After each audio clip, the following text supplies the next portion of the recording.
The following is Fall 2011 Math 115 Test 3. In this video, I will do number 4, number 5, number 6, and number 7. Number 4, simplify the following expression. Now notice that we have two grouping symbols here, but inside this grouping symbol, each one of them no like terms. So there's no chance of combining like terms.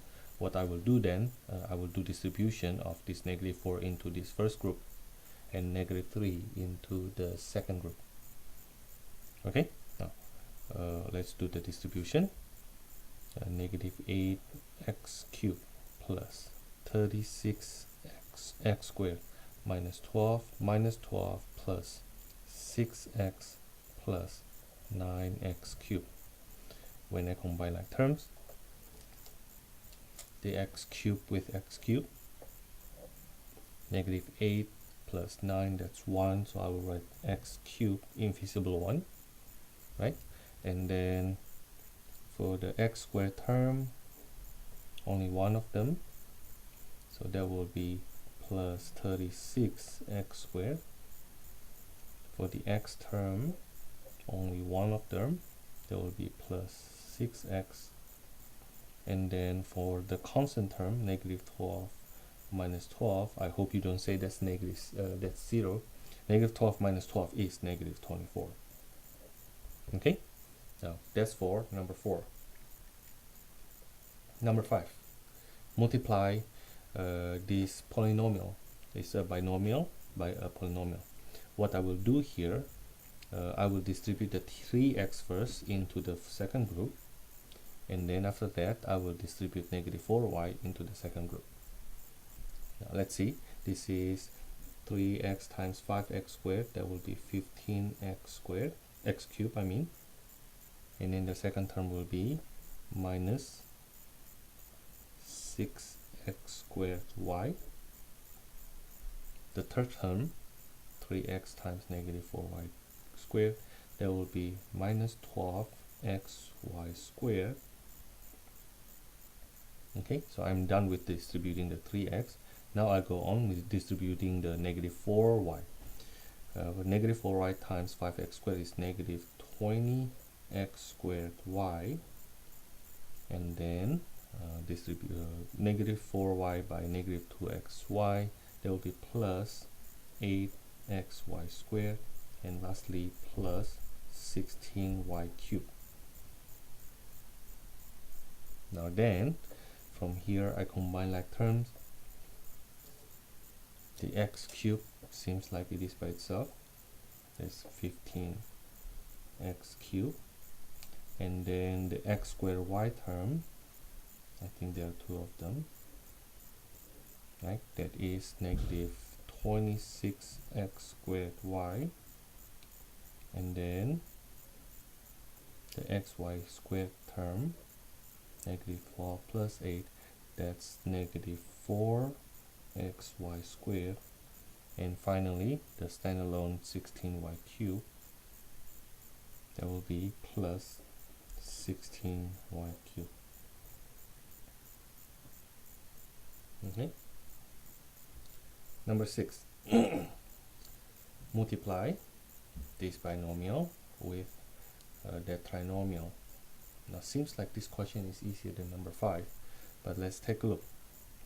We will do the same procedure. I will distribute the 2x into the second group, and then distributing the -3y into the second group. This will be 6x squared minus 8xy minus 4x plus, it's minus 9xy plus 12y squared plus 6y.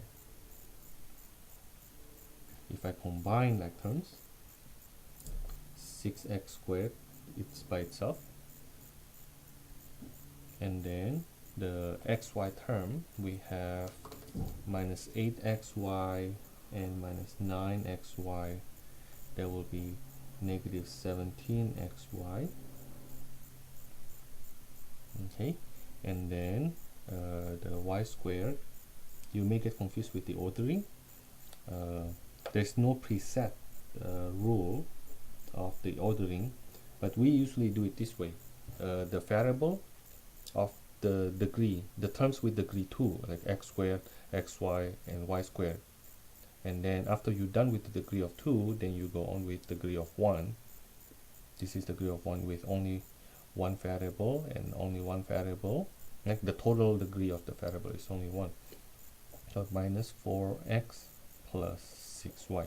But you don't need to worry if you can't really think of which way is the ordering. You know, as long as you simplify, in the end this is what you get. Even though it's in different order, it's okay. Number 7, simplify this binomial, this complete perfect square here. Now the way I want you to remember it is by memorizing this. I need you to memorize this. A minus b squared equals to a squared minus 2ab plus b squared. I need you to memorize this pattern. Okay? Now, with that in mind, then it will be 4x being squared minus 2ab plus b squared, which will give me 16x squared minus the 40xy plus 25y squared. Okay, now I would like you to do it that way. Now, however, some students, they can't really handle that level of abstraction, so this is the way they do it. The second way of doing it, let me separate them so that you don't get confused. The second way of doing it is by rewriting them as 4x minus 5y times 4x minus 5y, and then from here you do the FOIL, which will give you 16x squared minus 20xy for the second term, right, the outer, and then minus 20xy, that's the inner, plus 25y squared. 16x squared minus 40xy plus 25y squared. Okay, now but I prefer you to try to do it using the first method there. That will be important not only for the future chapter, I think that's for chapter 10, but that will be also important when you do the next class, the intermediate algebra level, okay, or algebra 2 in high school. This is from fall 2011, Math 115 Test 3, number 4, number 5, number 6, and number 7.